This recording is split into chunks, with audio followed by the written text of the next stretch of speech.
it's ignoring the needs, it's ignoring the housing prices, and it's just going to contribute to, the situation worsening.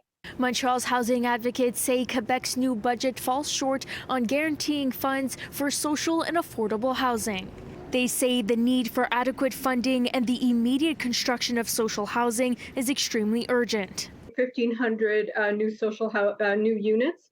That this is also being framed as so-called affordable housing. We have no idea what percentage of this will actually be social housing.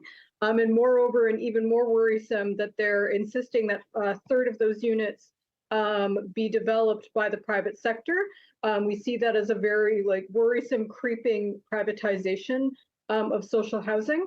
Around 60% of the population are actually tenants in Montreal. There's a lot of low-income people. There is a concentration.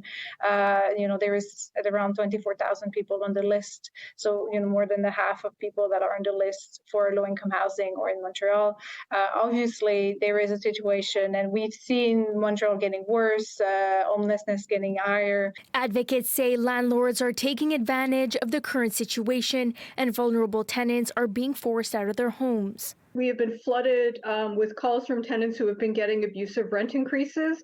In many instances, landlords are taking advantage of the pretext of inflation and rising rents to propose, very abusive rent hikes, often far above and beyond what would be allowed for by the Housing Tribunal. Many tenants are worried how they're going to make ends meet over the coming months. All these tenants that are getting evicted, the ones that are just mentioning how the rent increase, how they're not going to be able to afford living, and they might end up in, homelessness. It's disconnected from the reality, and it's definitely not enough money. The Legault government has decided to abandon low-income tenants. Advocates say the province needs to make housing a top priority. We need these social housing units now. In Parkex, we've been seeing many tenants over the past few months who have been hit very, very hard by rent increases. What this shows us is that we absolutely need an alternative to the private market. It's unacceptable that they're going to be spending $1.7 billion a year in tax cuts that could have built 10,000 units of social housing.